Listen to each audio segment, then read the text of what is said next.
Hi hello ನಮಸ್ಕಾರ. ಇದು full day log ಆಗಿರುತ್ತೆ. ನಾನಿವತ್ತು ಯುಗಾದಿ ಹಬ್ಬಕ್ಕೆ ಅಂತ ಹೇಳಿ ರೆಡಿ ಮಾಡ್ಕೊಳ್ಳೋದಕ್ಕೆ ಎಲ್ಲದನ್ನು ಕ್ಲೀನ್ ಮಾಡ್ಕೋತಾ ಇದ್ದೆ. ಅದಕ್ಕಿಂತ ಮುಂಚೆ ನಮ್ಮ ಮನೆಯವರು ಕಾಲ್ ಮಾಡಿದ್ರು, ಬೇಡ ನಾನ್ ವೆಜ್ ತರ್ತೀನಿ ಆಮೇಲೆ ನೀವು ಕ್ಲೀನ್ ಮಾಡ್ಕೊಳ್ಳಿ ಅಂತ.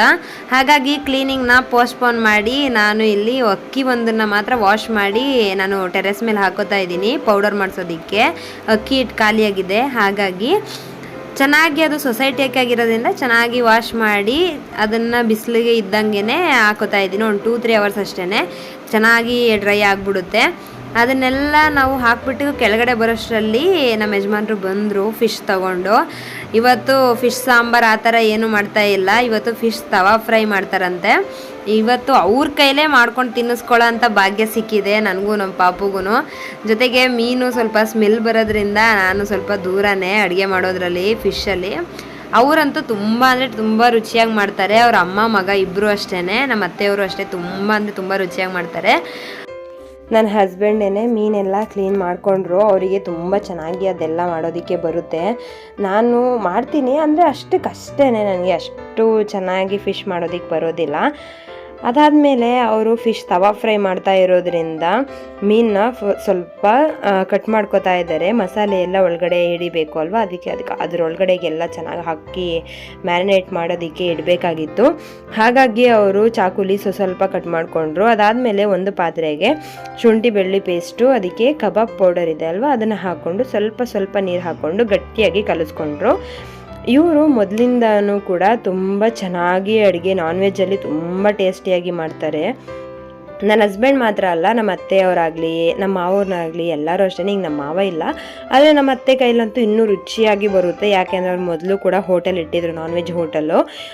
ಹಂಗಾಗಿ ಅವ್ರ ಕೈಲಿ ತುಂಬ ಅಂದರೆ ತುಂಬ ರುಚಿಯಾಗಿ ಬರುತ್ತೆ. ನನಗೆ ಯಾವಾಗಲೂ ತುಂಬಾ ಇಷ್ಟ ಆಗುತ್ತೆ ಅವರಿಬ್ಬರ ಕೈಲಿ ಮಾಡಿಸ್ಕೊಂಡು ತಿನ್ನೋದು ನಾನ್ ವೆಜ್ಜು.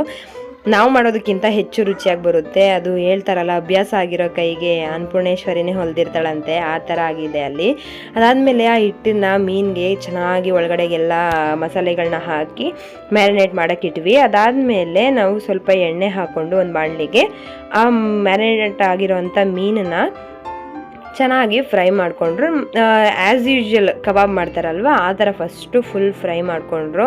ನಾವಂತೂ ಫುಲ್ ಎಂಜಾಯ್ ಮಾಡಿದ್ವಿ. ಅಷ್ಟರಲ್ಲಿ ಚೋಟು ಕೂಡ ಬಂದಳು. ನಾವೆಲ್ಲ ಚೆನ್ನಾಗಿ ನೋಡ್ತಾ ಇದ್ವಿ, ಯಾವಾಗ ನಮ್ಮ ಕೈಗೆ ರುಚಿಯಾಗಿ ಕೊಡ್ತಾರಪ್ಪ ತಿಂತೀವೋ ಅಂತ ಅನ್ನಿಸ್ತಾ ಇತ್ತು ಆ ಸ್ಮೆಲ್ಗೆ.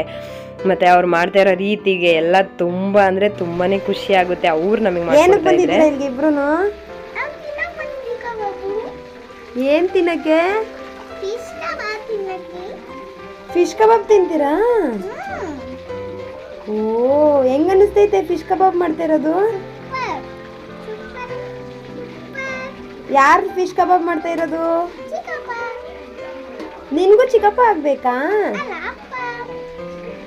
ಓ, ಮುತ್ತು ಕೊಡಿ ಅಕ್ಕಗೆ.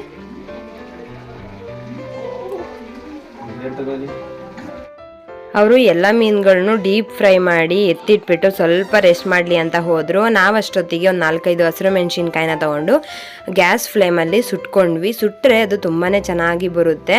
ಒಂದು ಜಾರಿಗೆ ಹಸಿರು ಮೆಣಸಿನ್ಕಾಯಿ ಏನು ಸುಟ್ಕೊಂಡಿದ್ದೀವಲ್ವ ಅದು, ಸ್ವಲ್ಪ ಬೆಳ್ಳುಳ್ಳಿ, ಸ್ವಲ್ಪ ಕಾಳು ಮೆಣಸನ್ನು ಹಾಕ್ಕೊಂಡ್ವಿ. ಒಂದು 1/2 ಸ್ಪೂನ್ ಆಗೋಷ್ಟು ಜೀರಿಗೆ ಹಾಕ್ಕೊಂಡು ರುಚಿಗೆ ತಕ್ಕಷ್ಟು ಉಪ್ಪನ್ನು ಹಾಕ್ಕೊಂಡೆ. ಒಂದು ಸ್ವಲ್ಪ ಹುಣಸೆ ಹಣ್ಣನ್ನು ಹಾಕ್ಕೊಂಡು ನಾನು ಗ್ರೈಂಡ್ ಮಾಡಿಕೊಂಡೆ. ಇದು ಮೀನಿಗೆ ಹಚ್ಚೋದಕ್ಕೆ ಖಾರ ರೆಡಿ ಆಯಿತು. ಅಷ್ಟರಲ್ಲಿ ಅವರು ಬಂದು ತವಾ ಎಲ್ಲ ರೆಡಿ ಮಾಡಿಕೊಂಡ್ರು. ತವ ಎಲ್ಲ ರೆಡಿ ಆದಮೇಲೆ ಚೆನ್ನಾಗಿ ತವಾಗೆ ಎಣ್ಣೆ ಹಚ್ಚಿ ಕಾಯ್ಲಿಕ್ಕೆ ಇಡಿದ್ರು. ಅದಾದಮೇಲೆ ಕಬಾಬ್ ಆಗಿರುವಂಥ ಮೀನುಗಳಿಗೆ ನಾನು ಖಾರ ಮಾಡಿಟ್ಟಿದ್ದೆ ಅಲ್ವಾ, ಆ ಖಾರನ ಚೆನ್ನಾಗಿ ಹಚ್ಚುತ್ತಾ ಇದ್ದಾರೆ. ಖಾರ ಎಲ್ಲ ಹಚ್ಚಾದ್ಮೇಲೆ ತವ ಮೇಲೆ ಚೆನ್ನಾಗಿ 2 ಸೈಡು ಬೇಯಿಸ್ಕೊಂಡು ಎತ್ತಿಟ್ಕೊಂಡಾದ್ಮೇಲೆ ಸ್ವಲ್ಪ ಅದಕ್ಕೆ ನಿಂಬೆಹಣ್ಣು ಹುಳಿ ಹಾಕ್ಕೊಂಡು ತಿಂತಾಯಿದ್ರೆ ಆಹಾ, ಸ್ವರ್ಗನೇ ಸಿಗ್ದಂಗಾಗಿತ್ತು. ಅವ್ರ ಕೈಲಿ ಮಾಡಿಸ್ಕೊಂಡು ತಿನ್ನೋದಂತೂ ತುಂಬಾ ಖುಷಿ ಆಗುತ್ತೆ. ಯಾವುದೇ ಹೆಣ್ಮಕ್ಳಿಗಾಗಲಿ ಅವ್ರು ಮಾಡಿದ ಅವ್ರಿಗೆ ಇಷ್ಟನೇ ಆಗೋದಿಲ್ಲ. ಇವತ್ತಂತೂ ತುಂಬಾ ಚೆನ್ನಾಗಿತ್ತು. ಇದೇ ಥರ ಹೆಚ್ಚಿನ ವಿಡಿಯೋಗಳಿಗಾಗಿ ನನ್ನ ಚಾನಲ್ನ ಸಬ್ಸ್ಕ್ರೈಬ್ ಮಾಡಿ, ಲೈಕ್ ಮಾಡಿ, ಶೇರ್ ಮಾಡಿ, ಕಮೆಂಟ್ ಮಾಡಿ. Bye, see in the next vlog.